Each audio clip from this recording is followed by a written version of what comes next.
Doctor Pratibha Pawal Awate, Spandan super speciality clinic Chhatrapati Sambhajinagar येथे hormone तज्ञ म्हणून कार्यरत आहे।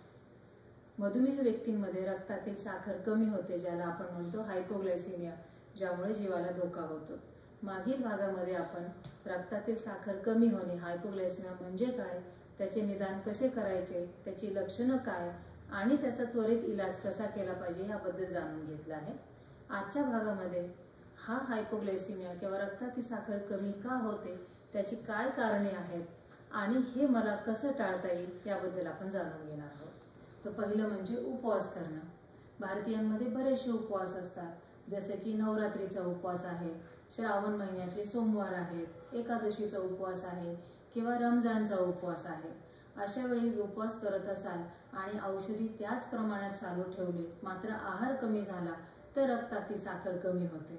उपवासाच्या दिवशी रोज दैनंदिन जसे इन्सुलिन घेतो तेच प्रमाण इन्सुलिनचे चालू ठेवले तर रक्तातील साखर कमी होते। आता दुसरं कारण म्हणजे व्यायाम करणे। नेहमीपेक्षा जास्त व्यायाम केला की त्यावेळी घाम येतो, चक्कर आल्यासारखी होते।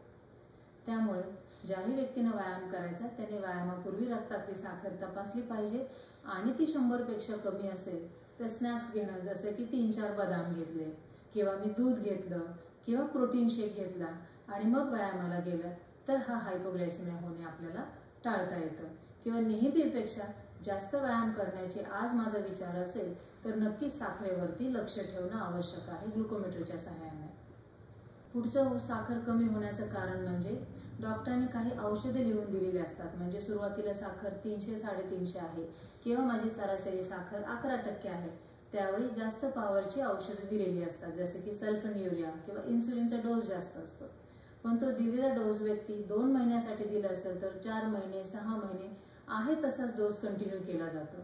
म्हणजे काही शॉर्ट कालावधीसाठी जरी डॉक्टरांनी औषधं दिली तरी पेशंट मात्र ते महिने तशीच घेत राहतात आणि असं केलं तर रक्तातली साखर कमी होण्याची शक्यता असते। आता पुढचं साखर कमी होण्याचं कारण म्हणजे इन्सुलिन मी घेतलंय पण जेवणच नाही केलं, हा सगळ्यात महत्त्वाचं कारण आहे।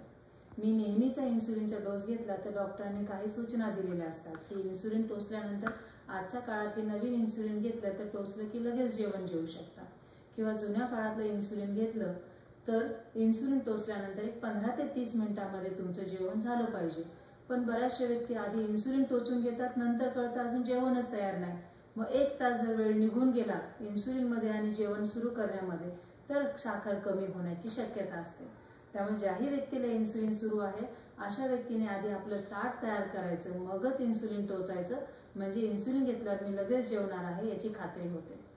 आता पुढचा प्रकार आहे की मला माहित आहे मी ग्लुकोमीटरवर साखर तपासलेली आहे आणि जेवण झाल्यानंतरची माझी साखर 120 ते 180 यायला पाहिजे, पण मी जो काल इन्सुलिनचा डोस घेतला त्या इन्सुलिनमुळे माझी जेवणानंतरची साखर 120च्या ऐवजी 102च आहे किंवा 95च भरलेली आहे।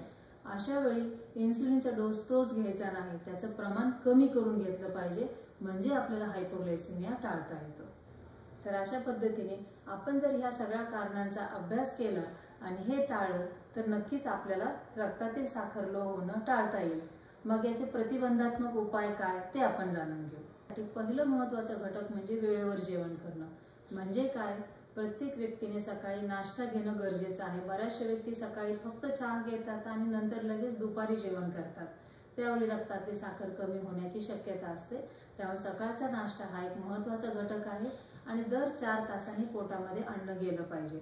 म्हणजे मी सकाळी 9 वाजता नाश्ता केला तर अगदी 4 तासानंतर दुपारी 1 वाजता माझं जेवण झालं पाहिजे। 1 वाजता जेवल्यानंतर पुढच्या 4 तासात माझा संध्याकाळचा नाश्ता झाला पाहिजे आणि संध्याकाळच्या नाश्त्यानंतर 3 ते 4 तासांमध्ये माझं रात्रीचं जेवण झालं पाहिजे। ह्या जेवणाच्या वेळा जर पाळल्या तर नक्कीच रक्तातली साखर कमी होणं आपल्याला टाळता येईल। पुढील घटक म्हणजे उपवास करणं। जर तुम्ही उपवास करणार असाल तर ही गोष्ट तुमच्या आहार तज्ञ आणि तुमच्या डॉक्टरांना सांगणं गरजेचं आहे। उपवास करणार असाल तर ते औषधी किंवा इन्सुलिनचा डोस तुम्हाला कमी करून देतील। पुढील घटक म्हणजे मला हायपोग्लायसेमिया झाला, त्रास झाल्यावरच कळायला पाहिजे का, ते मला आधी समजू शकतं का? नक्कीच ग्लुकोमीटरचा वापर सर्व मधुमेही व्यक्तींनी केला पाहिजे।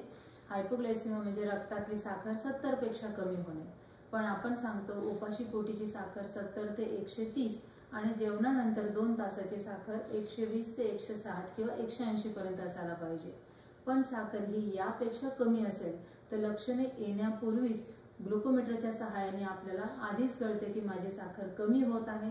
त्याचवेळी डॉक्टरांशी भेट घेऊन तुमच्या औषधांचे प्रमाण केले तर नक्कीच हा जीवघेणी इमर्जन्सी हायपोग्लायसेमिया हे आपल्याला टाळता येईल. आणि पुढचा महत्त्वाचा घटक म्हणजे जी काही डॉक्टरांनी औषधे दिली, ज्या काळापुरती दिली तेवढीच तुम्ही घेतली पाहिजे.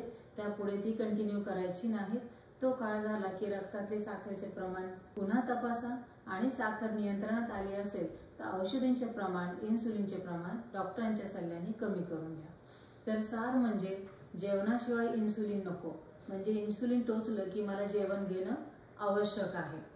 दुसरं म्हणजे रक्तातली साखर कमी झाल्याची लक्षणे दिसली की त्वरित ग्लुकोमीटरवर साखर तपासा आणि त्याचा इलाज करा. बऱ्याचशा वेळेला लक्षणं दिसतात पण माझ्याकडे ग्लुकोमीटरच नाही किंवा आहे पण ते कुठे ठेवले आहे ते मला आता मिळत नाही. तर अशा वेळी साखर तपासण्याचा हट्ट करायचा नाही. लक्षणं दिसली की हायपोग्लायसेमिया आहे असे समजून त्वरित इलाज करा. आणि हे झाल्यानंतर घरी थांबायचं नाही. एक आठवडाभराच्या आत तुमच्या डॉक्टरांची भेट घ्यायची आणि औषधांचे प्रमाण परत नियंत्रणात करायचे किंवा कमी प्रमाण करून घ्यायचे, म्हणजे दुसरा हायपोग्लायसेमिया, पुढे होणारा हायपोग्लायसेमिया आपल्याला टाळता येईल.